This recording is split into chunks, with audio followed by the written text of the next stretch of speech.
Welcome back to Tanuj classes. इस video में discuss करेंगे इकोनॉमिक्स का इंपॉर्टेंट टॉपिक है राजकोषीय नीति, जो कि सभी गवर्नमेंट कॉम्पिटिटिव एग्जाम में इस टॉपिक से बहुत सारे क्वेश्चन एग्जाम में पूछे जाते हैं। तो चलिए स्टार्ट करते हैं। ये वीडियो जो है सभी गवर्नमेंट कॉम्पिटिटिव के लिए काफी इंपॉर्टेंट होने वाली है। वीडियो को लास्ट तक जरूर देखिएगा। इसमें 50 प्लस क्वेश्चन है जो कि आपके सभी एग्जाम के लिए बहुत ही इंपॉर्टेंट होने वाले हैं। चलिए स्टार्ट करते हैं। पहला जो इसमें क्वेश्चन पूछा गया है, राजकोषीय नीति का मुख्य उद्देश्य क्या है? विदेशी व्यापार को बढ़ावा, मुद्रा आपूर्ति को नियंत्रण करना, आर्थिक स्थिरता बनाए रखना या फिर निर्यात को प्रोत्साहित करना। तो इसका राइट आंसर हो जाएगा ऑप्शन नंबर सी, जो है इसका राइट आंसर हो जाएगा।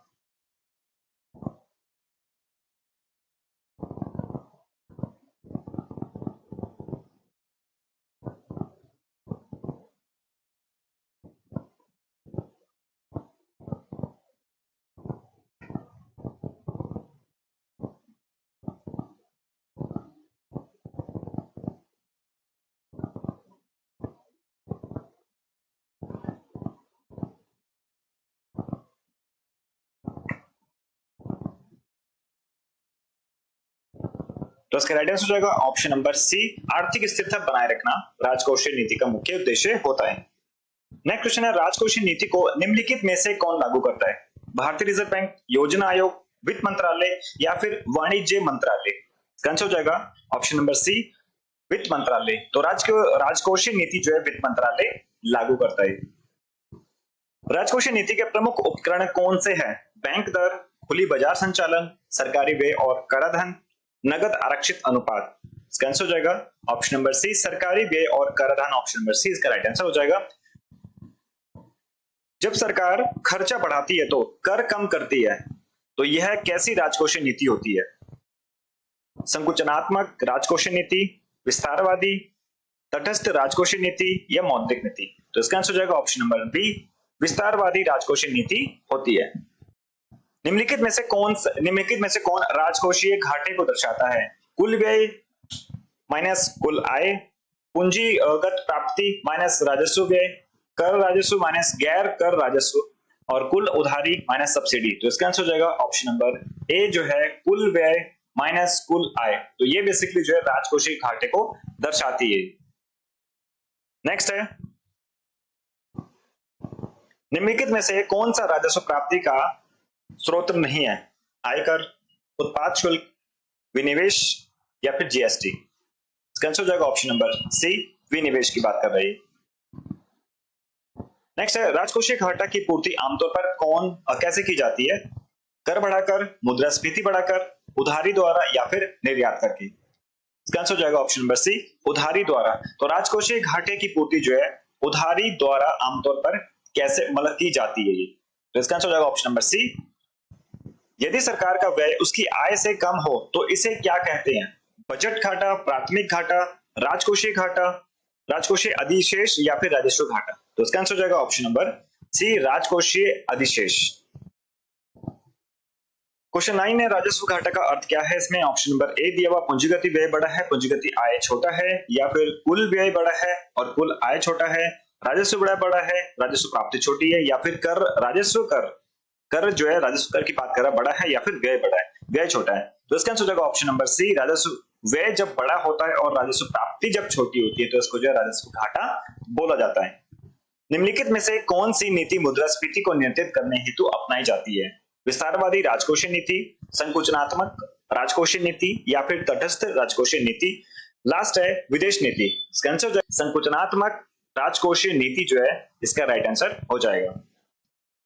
नेक्स्ट है, जब सरकार करों में वृद्धि करती है तो इसका प्रभाव आमतौर पर क्या होता है? मांग बढ़ती है, मांग घटती है, निर्यात बढ़ता है या फिर मुद्रास्फीति बढ़ती है। इसका आंसर हो जाएगा ऑप्शन नंबर बी, मांग घटती है। देखिए, जो भी स्टूडेंट हमारे चैनल पर नए हैं प्लीज चैनल को सब्सक्राइब कीजिए और हर एक सब्जेक्ट की वीडियो को देखने के लिए प्लेलिस्ट में जाके आप वीडियो को आप चेक कर सकते हैं। ये जो है वीडियो सभी गवर्नमेंट कॉम्पिटिटिव एग्जाम के लिए आपके लिए बहुत ही यूजफुल होने वाली है। चलिए स्टार्ट करते हैं। नेक्स्ट क्वेश्चन है, भारत में बजट किसके द्वारा पेश किया जाता है? प्रधानमंत्री, राष्ट्रपति, वित्त मंत्री या फिर राज्यपाल द्वारा। इसका आंसर हो जाएगा ऑप्शन नंबर सी, वित्त मंत्री जो है भारत का जो है बजट होता है वो पेश करता है। जब सरकार किसी कंपनी में अपनी हिस्सेदारी बेचती है तो उसे क्या कहते हैं? कर संग्रहण, विनिवेश, पूंजी व्यय या फिर वित्त पोषण। इसका आंसर हो जाएगा ऑप्शन नंबर बी, विनिवेश करना कहलाता है ये। राजकोषीय नीति में स्वचालित स्थिरीकरण या फिर ऑटोमेटिक स्टेबलाइजर पूछा गया है का क्या अर्थ होता है? यदि सरकार द्वारा लिए गए ऋण होता है, कर और व्यय में स्वतः बदलाव, स्थायी बजट, अधिशेष, विदेश व्यापार पर निर्भर। तो इसका आंसर हो जाएगा ऑप्शन नंबर बी, कर और व्यय में स्वतः बदलाव जो है ये क्या कहलाता है? ऑटोमेटिक जो स्टेबलाइजर, इसका मीनिंग होता है इसका। निम्नलिखित में से कौन राजकोषीय नीति का उद्देश्य नहीं है? आर्थिक विकास, मूल्य स्थिरता, मुद्रा आपूर्ति नियंत्रण या फिर आय का पुनर्वितरण। तो आंसर हो जाएगा इसका ऑप्शन नंबर सी, मुद्रा आपूर्ति नियंत्रण इसका आंसर हो जाएगा। निम्नलिखित में से कौन पूंजीगत व्यय का उदाहरण है? वेतन भुगतान, रक्षा उपकरण की खरीद, ब्याज भुगतान, सब्सिडी देना। ऑप्शन बी, रक्षा उपकरण की खरीद। तो ये जो है पूंजीगत व्यय का एक उदाहरण है। भारत में पहला बजट किसने प्रस्तुत किया था? जवाहरलाल नेहरू, आर के शंमुखम शेट्टी, मोरारजी देसाई या फिर चिदम्बरम। इसका आंसर हो जाएगा ऑप्शन नंबर बी, आर के शंमुखम शेट्टी जो है इन्होंने भारत का पहला बजट पेश किया था। प्राथमिक घाटा, प्राइमरी डिफिसिट की बात कर रहा है कि गणना कैसे की जाती है? राजस्व माइनस राजस्व प्राप्ति, ऑप्शन बी, ऑप्शन सी या फिर ऑप्शन डी इसमें। तो इसका आंसर हो जाएगा ऑप्शन नंबर बी, राजकोषीय घाटा माइनस ब्याज भुगतान, बेसिकली प्राइमरी डिफिसिट या फिर प्राथमिक घाटा कहलाता है। निम्नलिखित में से किस स्थिरता में राजकोषीय नीति का उपयोग किया जाता है? इसका आंसर हो जाएगा ऑप्शन नंबर डी। इसमें जो है सभी इसमें इंक्लूड हो जाएंगे, यानी विदेशी मुद्रा स्थिर करने के लिए, मौद्रिक नीति असफल होने पर या फिर प्राकृतिक आपदा के समय, ये तीनों ही जो हो जाएंगे। तो ऑप्शन नंबर डी इसका जो है राइट आंसर हो जाएगा। भारत का बजट वर्ष कब से कब तक होता है? जनवरी से दिसंबर, अप्रैल से मार्च, जुलाई से जून या फिर जून से मई। आंसर हो जाएगा ऑप्शन नंबर बी, अप्रैल से मार्च जो है बजट का, यानी बात कर रहे हैं फाइनेंशियल बजट होता है, फाइनेंशियल टाइम पीरियड होता है ये। नेक्स्ट है, यदि सरकार का पूंजीगत व्यय बढ़े और कर घटे तो यह क्या कहलाता है? इसका आंसर हो जाएगा संकुचनात्मक नीति है, स्थायी नीति, विस्तारवादी राजकोषीय नीति है या फिर विनिवेश नीति है। इसका आंसर हो जाएगा ऑप्शन नंबर सी, विस्तारवादी राजकोषीय नीति कहलाती है। बजट घाटा का क्या अर्थ है? तो इसका आंसर हो जाएगा ऑप्शन नंबर बी, कुल व्यय बड़ा हो और कुल प्राप्ति छोटी हो तो ये बजट घाटा कहलाता है। निम्नलिखित में से कौन सा कर प्राप्त प्रत्यक्ष कर है? ये बात कर रहा है डायरेक्ट टैक्स की बात कर रहा है, तो ये सेवा कर या फिर जीएसटी की बात कर रहे हैं, वस्तु एवं सेवा कर। एंड सी पूछा गया इसमें आयकर, एंड लास्ट डी है उत्पाद शुल्क। तो इसमें से डायरेक्ट इन्वेस्टमेंट कौन सा है? तो इसका आंसर हो जाएगा ऑप्शन नंबर सी, आयकर जो है वो डायरेक्ट टैक्स होता है और बाकी जो है वो सारे इनडायरेक्ट टैक्स होते हैं। ठीक है, बाकी सारे जो अप्रत्यक्ष कर होते हैं। क्वेश्चन काफी इंपोर्टेंट है, प्रीवियस एग्जाम में भी आया हुआ है, इस क्वेश्चन को याद करते हुए चलना है। नेक्स्ट है, सरकार द्वारा समाज के कमजोर वर्गों को आर्थिक सहायता देना क्या कहलाता है? निवेश, सब्सिडी, राजस्व व्यय या फिर राजकोषीय अधिशेष। इसका आंसर हो जाएगा ऑप्शन नंबर बी, सब्सिडी कहा जाता है। नेक्स्ट है, निम्नलिखित में से कौन सा खर्च राजस्व व्यय नहीं है? ब्याज भुगतान, पेंशन भुगतान, रक्षा सामग्री की खरीद, प्रशासनिक खर्च। इसका आंसर हो जाएगा ऑप्शन नंबर सी, रक्षा सामग्री की खरीद जो इसका आंसर हो जाएगा। यह पूंजीगत व्यय में आता है बेसिकली। भारत सरकार का बजट किसके समक्ष प्रस्तुत किया जाता है? राष्ट्रपति के द्वारा, राज्यसभा के द्वारा, लोकसभा के द्वारा या फिर सुप्रीम कोर्ट के समक्ष। मतलब ये पूछा गया कि किसके समक्ष जो है प्रस्तुत किया जाता है। इसका आंसर हो जाएगा ऑप्शन नंबर सी, यानी जो है भारत सरकार का जो बजट होता है वह लोकसभा के प्रस्तुत, यानी लोकसभा के समक्ष में जो है इसको प्रस्तुत किया जाता है। नेक्स्ट है, जब सरकार कर बढ़ाती है तो खर्चा घटाती है, तो यह क्या कहलाता है? तो इसे क्या कहते हैं? इसका आंसर हो जाएगा विस्तारवादी नीति है, ये संकुचन राजकोषीय नीति है या फिर निवेश नीति है या फिर निर्यात है। तो इसका आंसर हो जाएगा ऑप्शन नंबर बी, इसका हो जाएगा संकुचनात्मक राजकोषीय नीति है। नेक्स्ट है, केंद्रीय बजट में कर राजस्व किस श्रेणी में आता है? इसका आंसर हो जाएगा ऑप्शन नंबर बी, राजस्व प्राप्ति में आता है। निम्नलिखित में से कौन सी स्थिति राजकोषीय नीति के अंतर्गत नहीं आती? सरकारी उधारी, राजकोषीय व्यय, मुद्रा सृजन या फिर कराधान। ऑप्शन नंबर सी, मुद्रा सृजन जो है वह राजकोषीय नीति के अंतर्गत में नहीं आती। पूंजीगत प्राप्तियों में से निम्नलिखित में से क्या शामिल होता है? बेसिकली आयकर, ब्याज, ऋण प्राप्ति या फिर सीमा शुल्क। तो इसका आंसर हो जाएगा ऑप्शन सी, ऋण प्राप्ति, जो कि इसका राइट आंसर हो जाएगा। वह कर जिसे आमदनी पर लगाना लगाया जाता है उसे क्या कहते हैं? अप्रत्यक्ष कर, विक्रय, प्रत्यक्ष कर या फिर उत्पाद शुल्क। तो इसका आंसर हो जाएगा ऑप्शन नंबर सी, प्रत्यक्ष कर। तो आमदनी पर लगाया गया टैक्स को क्या कहा जाता है? इसको प्रत्यक्ष कर कहा जाता है, इसको इनकम टैक्स बोलते हैं। भारत में करों का निर्धारक कौन करता है?